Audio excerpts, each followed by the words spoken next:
Welcome to tonight's session of Time with Christ. And today our topic is the Feast of Christ the King, which falls on Sunday, that is tomorrow. And we shall see what the importance of this feast and why this feast came into being and what is really the meaning of this feast and why do we call Christ as the King and what is the meaning of his kingdom.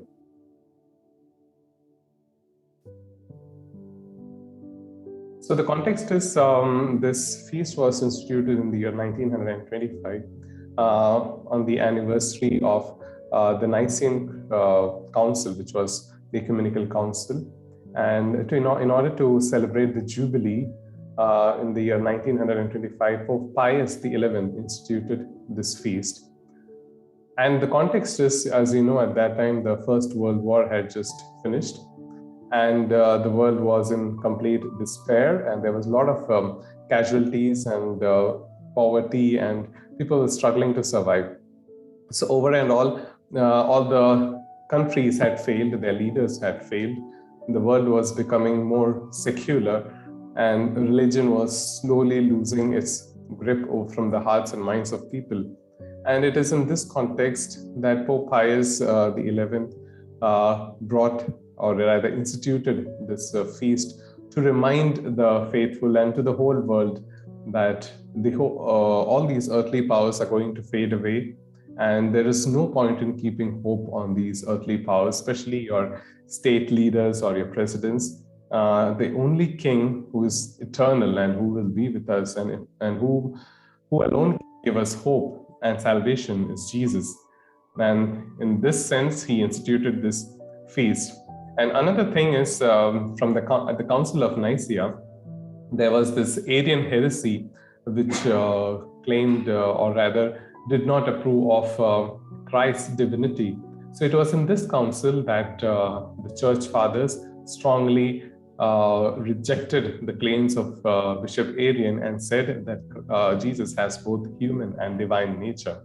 So in a way, this was a commemoration. The institution of this feast was to commemorate this historical declaration that Christ is both human and divine, and also at the same time to show to this ever-growing secular world that Jesus is the true King, and only in him we can place our complete hope, and he is our only salvation. So it is in this context that this feast was instituted. And as we know from the life of Jesus, he often speaks about the establishment of his kingdom, and he would preach, and he would often say that do not be surprised if the prostitutes and the sinners were to be the first ones to enter the kingdom of God. So it's his kingdom is completely different, unlike what we suppose the kingdom or the thrones used to be in those Middle Ages, where the king is seated on the throne and there are subjects bowing down before him and following all his orders. So those kind of model of king and kingdom is not what Jesus was speaking about. Even his own disciples and many of his followers misunderstood when Jesus would speak about his kingdom. Here we have a king in Jesus who did not sit on any throne to govern or pass orders or instruct people to do so and so. Rather, here we have a king who became like us, lived like us, went through all the troubles and all the temptations that we face in our own lives, and yet that was not enough. He went ahead even to give up his life and died on the cross. So, and the only commandment that Jesus would give us, just as I came not to be served, but to serve, you too are called to serve. So this is the kingship that Jesus brings along.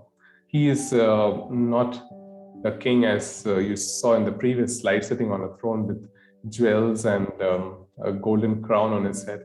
That is not the king we have. We have a king who died on the cross, who bled till the last drop of his blood was oozed out of his body. So today I'm going to take meditation from the book of Father Tony Di Mello. The title of the meditation is The King. So it will, just to get a feel of this kingdom of this king whom we are adoring as Jesus Christ, and whose feast we celebrate, so that this feast does not remain in the pomp and glory of the day, but makes a real sense for us. So let us get into this meditation. So as usual, you can take a comfortable posture. And as you feel comfortable, you may either close your eyes or keep them open. And as you listen to this music, let all your thoughts calm down.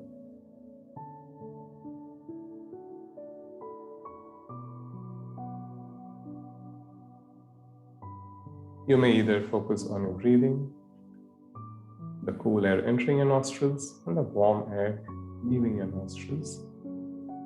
Just to become aware of the breathing process.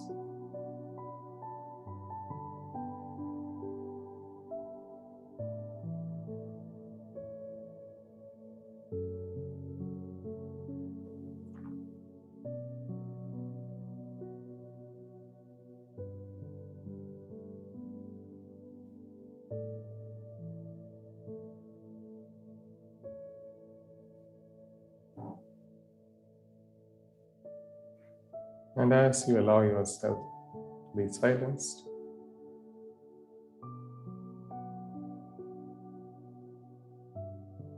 let this prayer sink into your hearts. Heavenly Father, I pray that all my intentions, actions, and operations in this prayer may be directed solely to the praise and service of your Divine Majesty.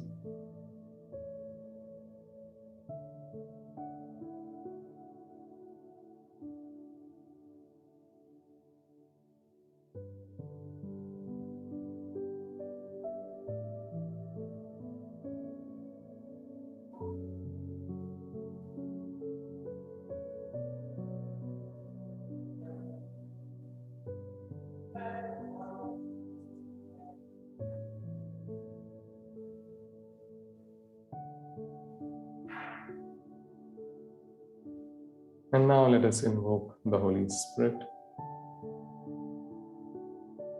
Heavenly Father, in the name of Jesus, give us your Holy Spirit.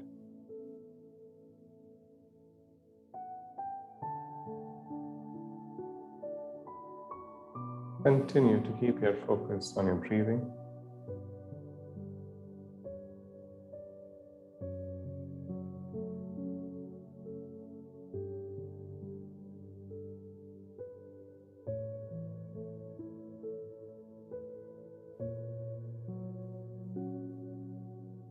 And now we beg for the grace.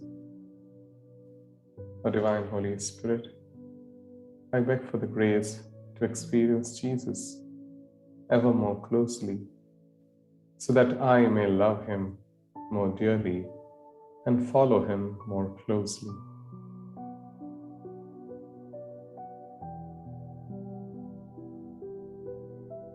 O Divine Holy Spirit, I beg for the grace to experience Jesus ever more closely, so that I may love him more dearly and follow him more closely.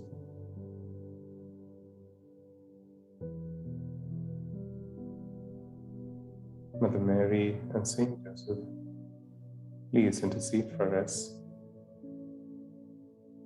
and help us obtain this grace.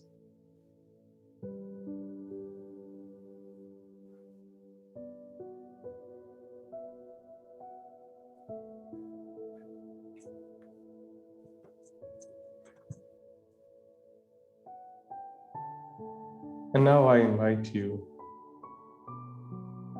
to either look at Jesus dying on the cross before your screen, or imagine Jesus hanging on the cross.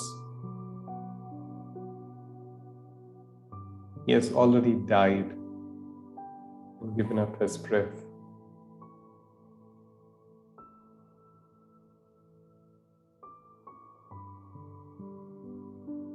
Just look at him, dead, stripped of his clothes, bruised and bleeding.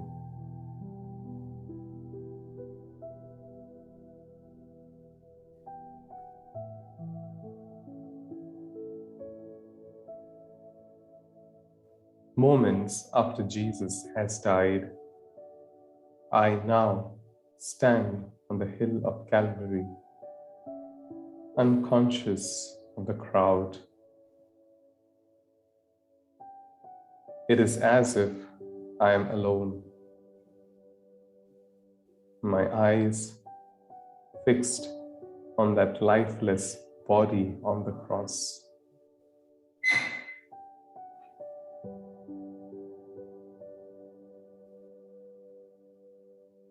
I watch the thoughts and feelings that arise within me as I look at him.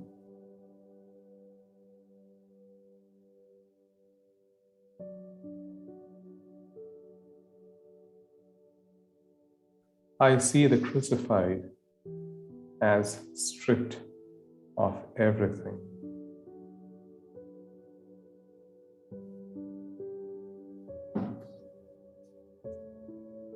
Stripped of his dignity.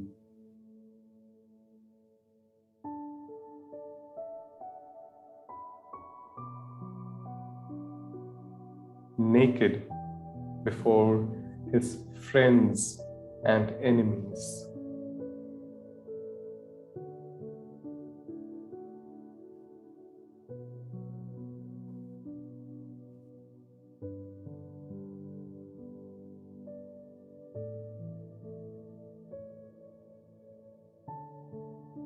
Stripped of his reputation.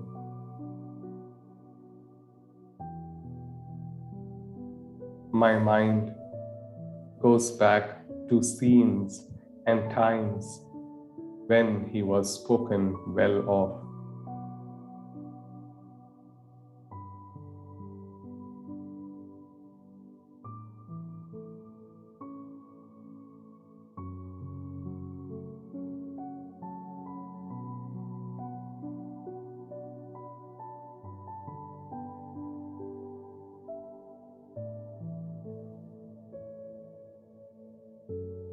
Stripped of success.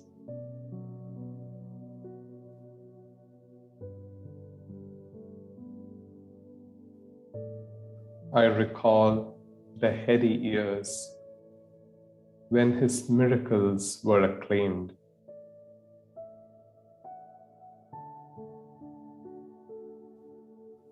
And it seemed as if the kingdom were about to be established.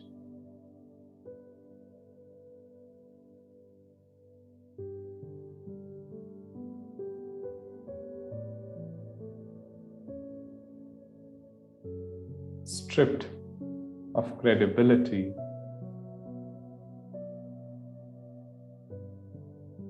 So he could not come down from the cross.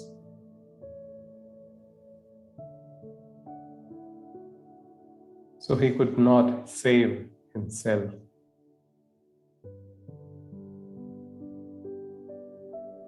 He must have been a fraud.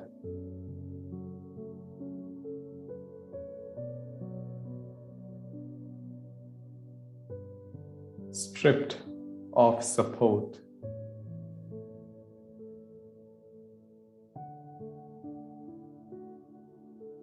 Even the friends who did not run away are powerless to reach him.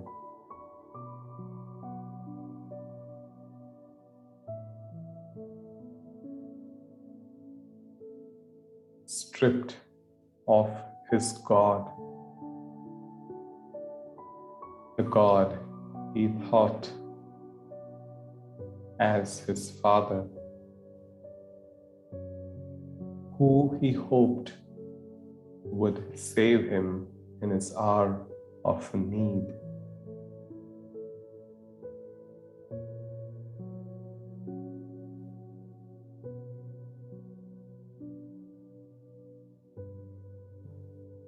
Finally, I see him stripped of life.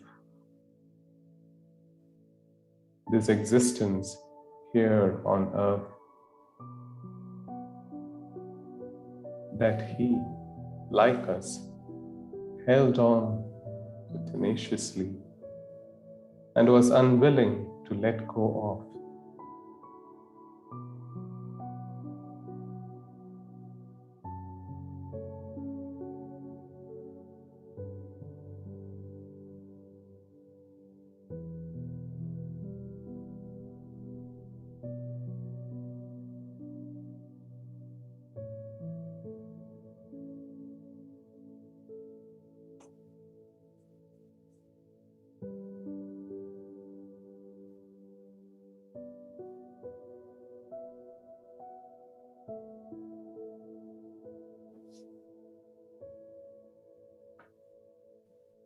As I gaze at the lifeless body,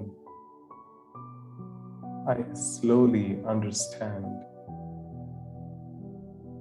that I am looking at the symbol of supreme and total liberation.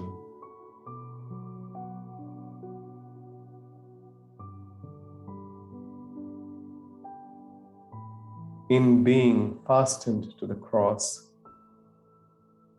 Jesus becomes alive and free. Here is a parable of conquest, not defeat.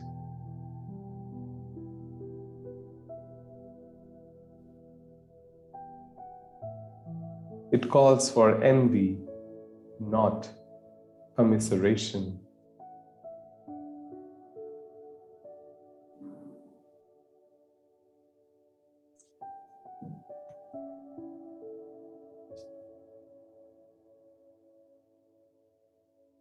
So now I contemplate the majesty of the man who has freed himself from all that makes us slaves and destroys our happiness.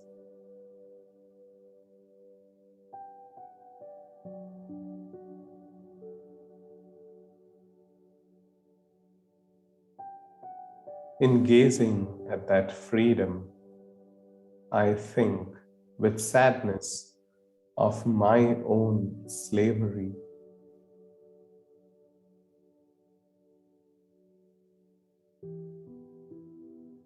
I am slave to public opinion.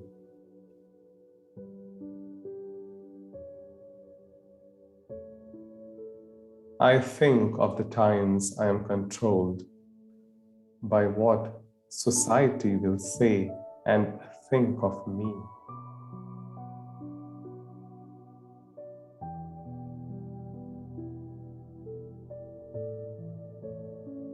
I am driven to success.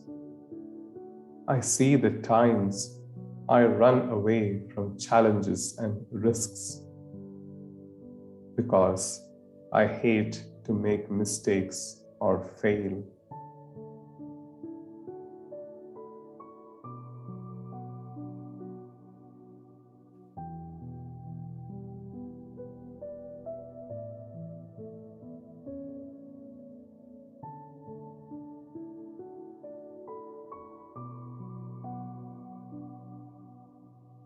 I am enslaved by the need for human consolation. How many times I was dependent on the approval and acceptance of my friends and their power to help me rid of my loneliness. The times I was possessive of my friends and lost my freedom.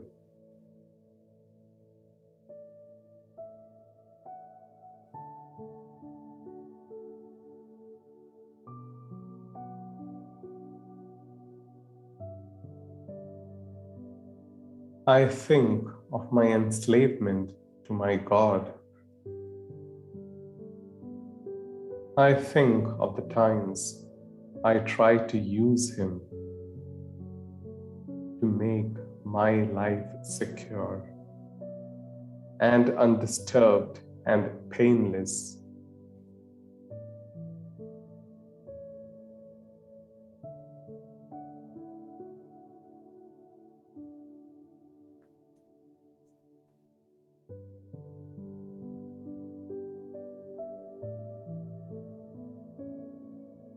Also, the times I am enslaved by fear of Him and by the need to protect myself against Him through rites and superstitions.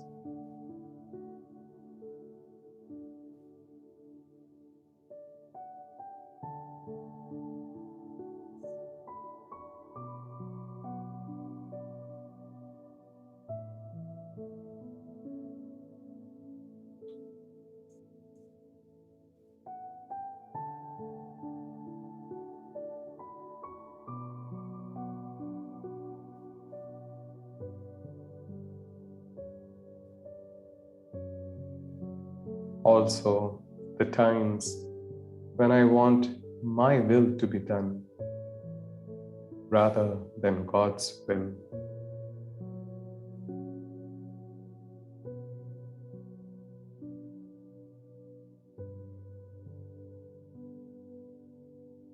Finally, I think of how I cling to life,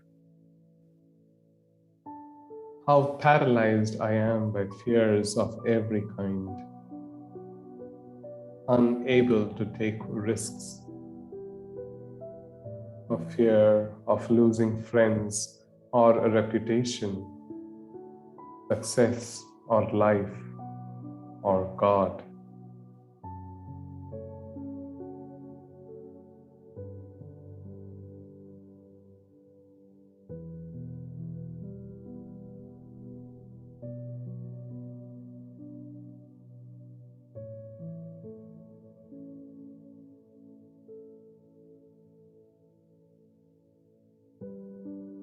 And so I gaze in admiration at the crucified who won his final liberation in his passion when he fought with his attachments, let go of them, and conquered.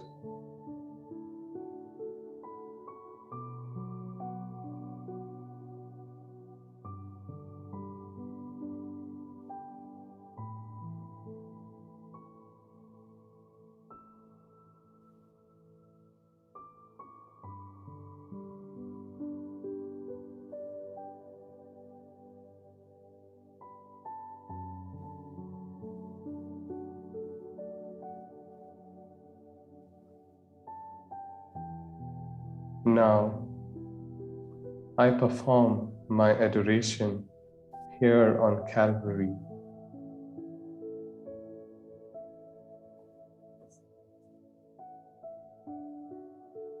I kneel and touch my forehead to the ground, desiring for myself the freedom and the victory that shine out in that body on the cross.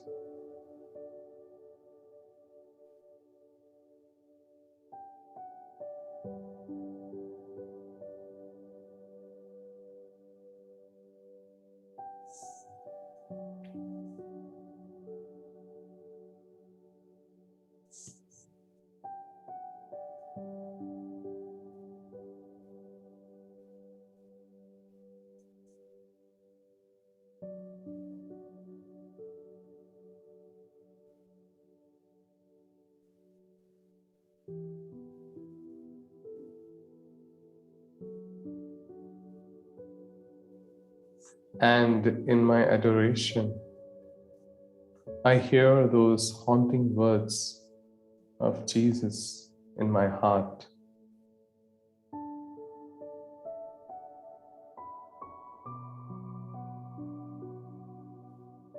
If you wish to follow me, you must follow with your cross.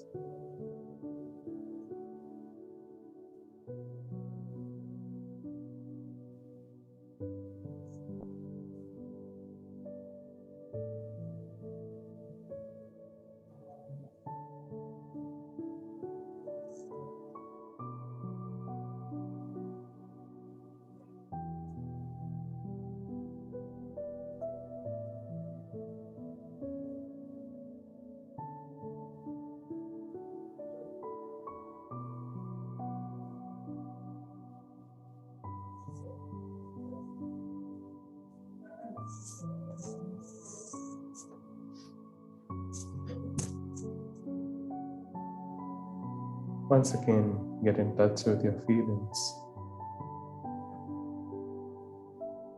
As you've gone through this meditation, all that you have gone through, all that you have experienced, become aware the meaning of the freedom that Jesus was talking about in his life. The freedom that he is, which he himself achieved on that cross. This is the freedom that he is inviting us. This is a freedom that this King wants to give us.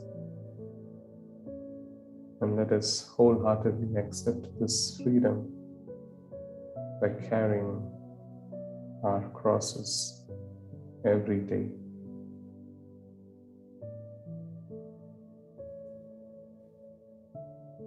And we conclude this meditation by reciting the Lord's Prayer. Our Father, who art in heaven, hallowed be thy name. Thy kingdom come. Thy will be done on earth as it is in heaven. Give us this day our daily bread, and forgive us our trespasses, as we forgive those who trespass against us. And lead us not into temptation, but deliver us from evil. Amen. Once again, focus on your breathing, and when you feel comfortable, you may gently open your eyes.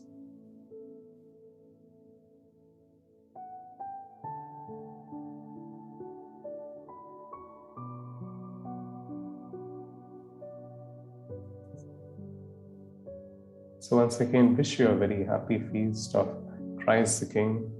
May you have a meaningful celebration as you really commemorate the kingship of Jesus.